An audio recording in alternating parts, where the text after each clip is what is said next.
the more you dive into that pen, the more you need multiple guys to be perfect. That is just a tall order. So even though Duvall was much better, Bednar comes in, he does the job. Obviously, Weaver before those guys. You felt it watching the game. You felt it because we all knew this, and I'm getting to the bigger point in just a second here. Bear with me. We all knew this prior to the start of last night's game. Once the Yankees made all those additions, we talked about it. Bednar is going to be the closer or should be the closer. Duvall maybe at some point if Bednar doesn't have it. We all knew one thing. Devin Williams was not the closer. And yet the one person or the one organization that needs to make that decision, the Yankees, whether it's Aaron Boone, whether it's Cashman, whether it's the entire Yankees organization, the one entity that needs to make the decision on it, they chose poorly in Devin Williams. Now, we all knew that that was the case. So what'd you think was going to happen last night in a one-run game where you're hanging on, this guy does his job, this guy does his job, all right, here we go, Williams got to get the job done. And he coughs it up. Like, is anybody surprised by that? Now, the bigger issue is that the reason Williams was out there to close out the game is because instead of prioritizing what's best for the team and trying to win every single game, the Yankees prioritized Devin Williams' feelings. They don't want to hurt his feelings and make him not the closer anymore. Big bad Devin Williams, who everybody, including my partner who's on vacation, told me Williams is the best closer in the sport, lights out. And you know what my counter was? And then you guys called me like, so you're crazy, I can't agree with you. But yet I'm proven right months later. Bullpens are fickle. There's no guarantee that Devin Williams, because of what he did in Milwaukee for a certain period of time, it was going to transfer here in New York, no less, with the Yankees. And we learned quickly that that was not going to be the case. You're expecting Mariano Rivera.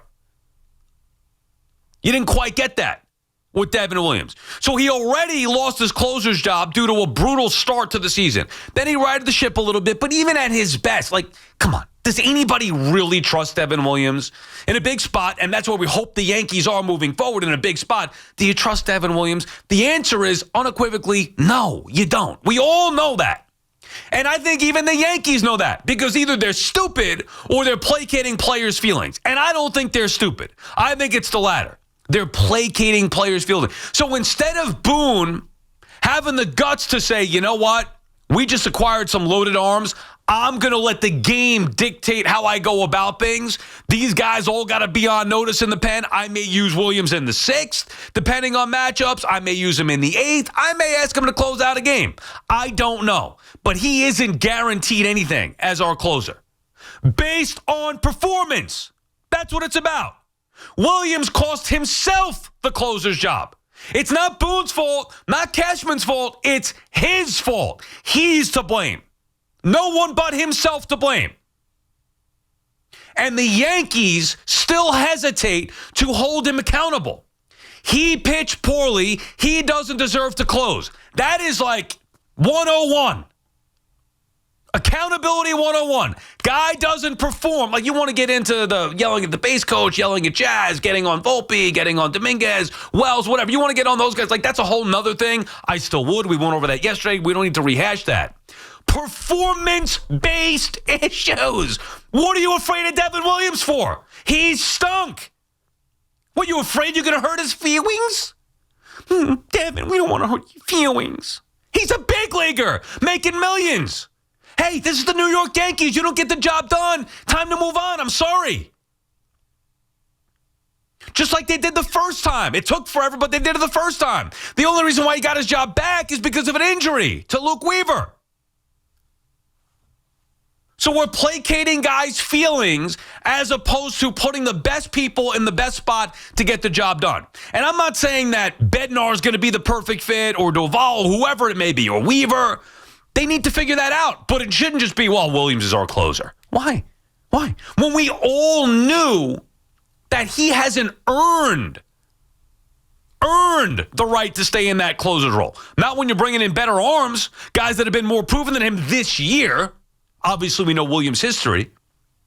But even with that, let the bullpen work itself out. And we know that it's going to now. Like, Boone wouldn't commit to Williams after the game, nor should he. But is it too little, too late? You already blew a game that you had to win. Rangers are chasing you down. You had them beat. That's a game the Yankees got to win. Stand a big home run. Yankees are in control for the most part, and they cough it right back up. Not to mention Jake Bird and that nasty stuff. Giving up a home run to that doofy-looking scrub, Josh Young. I mean, come on. Who did? Jake Bird just got optioned. They just optioned Jake Bird? Thank you, Hoff. I did not see that. I mean, think about that. All the praise from all you guys who have been ripping. I'm proud that I stayed consistent with this. All you guys that have been ripping Brian Cashman for years. One trade deadline, he adds a few bullpen arms. He crushed it. Greatest GM, bow down to the Cashman. Oh, yeah. One of the guys that he brought in already optioned 2 games in. Him and his nasty stuff with his 4 ERA in Colorado. Now, I'm not saying he can't be fixed. I'm not saying he doesn't have nasty stuff. I'm saying that when you acquired a guy like that, hey, here's the good news, Yankee fans. He's under control. You didn't give up anything to get him, and he's under control. Don't worry about it. You got Bird here for a while. All those brilliant moves, doesn't matter who's better or not, just as long as he's got control. That's what the priority should be. You didn't give up anything, win, and you got him under control, win. So he's optioned 2 games in. Who cares about that? Why prioritize winning now? But the bigger issue, and I still believe, with all that being said, I still believe in this Yankees team as far as being a postseason team and as far as being scary. You saw what they could do. Their offense is still on par with the best in Major League Baseball. Now, another issue, and this goes back to the structure of the ball club, the construction of a roster, that when Judge comes back, now you're not going to have Stanton there because he can't play the outfield. And you could try to put him in the outfield. Guess what's going to happen? He's going to be bad out there, at the very least. At the worst, he might get hurt again. Then you're going to be without him for a while. So even when the Yankees are getting Judge back, it's going to be at the cost of losing Stanton because Stanton can't play the field. So that goes back to the roster construction, where you have a guy on your team, and I've been complaining about this for years, so it's nothing new, with Giancarlo Stanton, who is a big threat every time he steps in the batter's box. He could strike out, sure. He could also hit a ball on a line, a laser beam like you saw last night, 9 million miles. We know the Yankees' strength. Any guy that steps into the batter's box at any given time can hit the ball out of the ballpark. That's their strength. That's it. It's scary, strikes fear in opponents. When it's clicking, they bludgeon people. That's why you get the run differential. That's why the stats are the way that they are. But it's not there consistently enough, specifically in the postseason. And right now, they're not doing the other things well enough to even have that matter. Pitching, defense, base running, all those other things. But look no further than the prime example, Devin Williams, when we use the word continuously, accountability with the New York Yankees. There are different levels of accountability, different ways to hold guys accountable. Stupid mistakes, head up the rear end, post-game press conferences, things that they say there. Also, play, the play. You can hold guys accountable for poor play. Devin Williams, based on his performance this year, has not earned to keep the closer's role. And I guarantee he won't moving forward, but still, it should have been prior to blowing last night's game. BT and Sal on the Fan, 888-808-1019. Our friends at Town Fair Tire remind you that at Town Fair Tire, you always get the guaranteed lowest price on name brand tires from Connecticut to Maine. Nobody beats Town Fair Tire. Nobody. Johnny in Philadelphia starts us off. What's up, John? Hey, Sal. You know, that opening monologue that you just gave should be recorded and played before every Yankee home game so that the truth can continue to be revealed, because this system of the Yankees, the front office, Boone, the coaching staff, it's the same thing. We talk about the same thing every year, and I just don't understand how we continue to be fed this garbage and these excuses. And I'll say this, I'm frustrated after watching that game. I predicted that ending was going to happen. I sat there and I'm like, this is what's going to happen. Sure enough, it did. Yeah, Boone, and you weren't alone, John. I saw Marash do it on Twitter. We're all feeling the same thing. All right, well, they got this far. Now is Williams really going to be able to close it out? So we all were thinking the same thing. Yeah, absolutely. And if they lose the series against Texas and they slip out of the playoffs or they hold on to that third wild card, Boone needs to be on another flight going back to New York. He cannot coach this team going into this Houston series. It's a complete mess. Something needs to change. Phillies did it a couple years ago. I'm not saying. All right, but let me ask you, because I understand that thought process. If they fired Boone today, do you really think that it changes? Don't know. I don't know. And you know what? The Phillies did it, and it changed for them. So we can't continue to do the same thing. Otherwise, we're going to talk about this for the next 2 months. Understood, John, and thank you for the call. This has been going on for years. I mean, I don't know how many times I got to say the same thing over and over. Now, again, they're not going to listen to me, nor should they, the New York Yankees. I'm not expecting that. I'm just saying, like, you out there have been saying the same thing, whatever it is that you feel. I've been saying one thing, BT says another, like, whatever. We've been, for me, if I were going to make a change back to 2021, why would I change my core beliefs 4 years later? What? Just because I'm not going to get fooled by an ALCS appearance in which they got swept and totally overmatched. I'm not going to change my beliefs based off of them getting to the World Series. I watch it and I think deeper than just the results. Yeah, the results say you win 90 games and you got to the World Series. It's deeper than that to me. I think they were fortunate to get there last year with the lack of quality opponents that they played, and then they got really beat up bad in the World Series. Same thing when you go back to the 2022 ALCS. Yeah, they made it there, but, I mean, did they look like they belonged? They're two different things. They didn't look like they belonged in the World Series against the Dodgers. They didn't look like they belonged in the ALCS against the Astros a few years ago. The inconsistencies throughout the course of the regular season, that was not an issue prior to 2021. That's why that, to me, was the delineation. 2018, I thought they were going to win the World Series. 2019, I thought they were going to win the World Series. 2020, same thing. Even with the shortened year, thought that was going to be the year. Like every point since 2017 where Aaron Judge was leading the way, I felt like the Yankees were a World Series winning team. And it just never happened. And then in 2021, they got worse. And in the regular season, they weren't any good. That's, to me, where we talk about nipping things in the bud with accountability. To me, in 2021, if you were paying attention, that would have been the time for a change, to be proactive and get ahead of it. Okay, time for a change in regime here. Let's see what a different vision can bring. And instead, they double down and they go out there and acquire some lefty bats. Yeah, finally. With Rizzo and Gallo at the time. They make the wild card game. They get bounced in the first game with the Red Sox.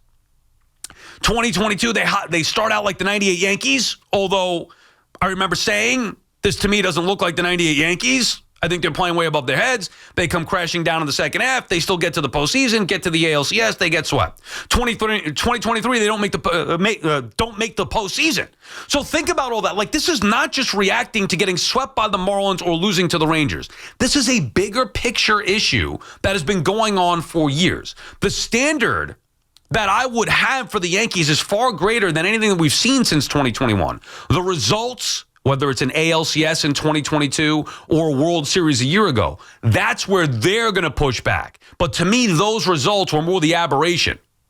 The Giants also made the postseason in 2022.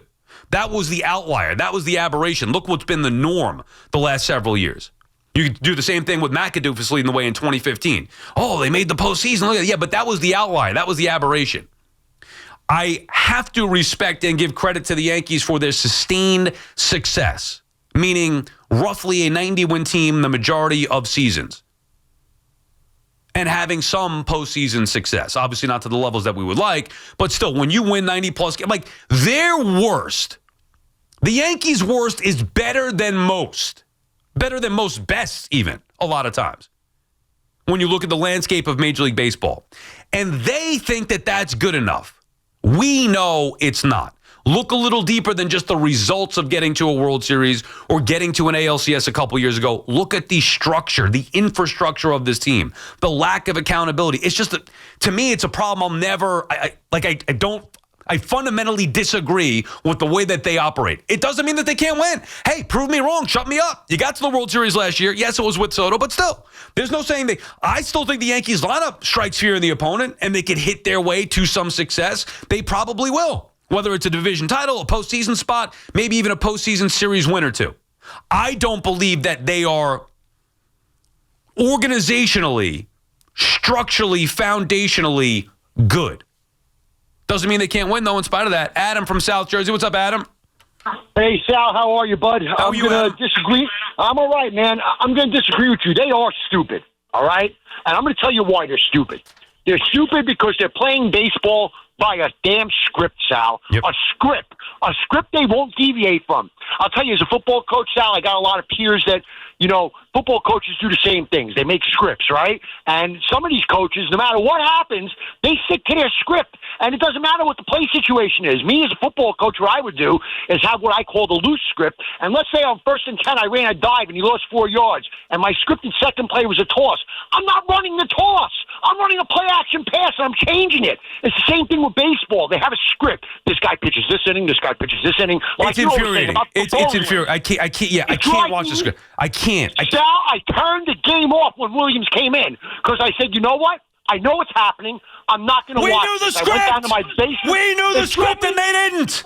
How did they not know the script? They're the ones who wrote it, for goodness sake. It drove me out my mind. I went down to my basement. I sat down. I had a drink. I looked at my phone. I saw they lost in the 10th inning. I chuckled, and I said, you bunch of morons, because that's what they are. And for whatever reason, they think that everything they're doing scripted is going to work out. And you know what? You might be right. The talent might overcome it. They're probably going to win games eventually. It's going to happen. They're not going to lose these games forever. But the bottom line is this, and I'm a diehard Yankee fan, 56 years old all my life. They got no chance to win nothing. Nothing. Yeah. Well, thank you for the call, Adam. We appreciate the passion as always. I'm not going to go as far as to say they have no chance. The Yankees are always going to be a tough out because of the way that they can beat you with the sticks, especially with Judge coming back. But again, with Judge coming back, now you lose Stanton. So, I'm not saying that's a wash. Obviously, you'd rather have Judge, but it doesn't really help much when you're taking Stanton's prolific bat when he's on a streak like this. Maybe wait a week or two. Give Judgy a little extra rest. Wait a week or two until Stanton inevitably cools off. Then you go with it. And obviously, I'm being facetious. I know when Judge is healthy, you got to get him back in that lineup. But it's a problem. Getting Judge back should not be a problem. It is a problem for the Yankees because of the structure of their roster. They've got a guy in Stanton that they can't get in the lineup other than DH. So now when you have a guy that's hurt like Judge and you need to get his bat in the lineup at DH, what do? I'm 9 moves ahead. I wanted to move on from Stanton years ago. I never wanted him in the first place in 2018. Here we are, fast forward from 2018 to now. And even years ago, nope, still don't want Stanton. He's a roadblock. He's getting in the way. You need that spot available there. Not thinking necessarily for situations like this, but you were thinking, give Judge some rest, give another guy some rest, have it be a little more versatile. Instead of a player who all he could do is hit when he gets up there on occasion. Stanton's greatest strength is striking fear in the opposing pitcher. And then obviously when he connects, he hits laser beams. I don't think he's some great hitter. I think he strikes out a ton. I think he's inconsistent. He's streaky. When he's on, he looks like you can't get him out. He's gone on streaks in the postseason, and you see that and you think, oh, we love this guy. And it makes you forget that he can't run the bases. He never is healthy. He can't field. And he's not a consistent offensive performer the way that maybe he was at his peak with the Marlins. I'm not trying to pick on Giancarlo Stanton. It's just a bigger picture issue to me. And when you look at the Yankees lineup at its best and compare it to the rest of the American League, who's to say that they couldn't get hot in the postseason the way that they did last year and go on a run? It's possible. We all see what they're doing. It doesn't seem likely, but it's still possible. It'd be nice if they had somebody who could get some outs, though, or, catch the ball and throw it. But that might be too much to ask. 888-808-1019. The good news is Jake Bird is under control, like we said before, through 2029. So until 2020, you have Jake Bird through the 2028 season. You don't have to worry about him becoming a free agent until 2029. Yanks didn't give up anything, and they have him under control. And he's down in the minors, going to work on some stuff now, but you've got him locked up under control. BT and Sal on the Fan.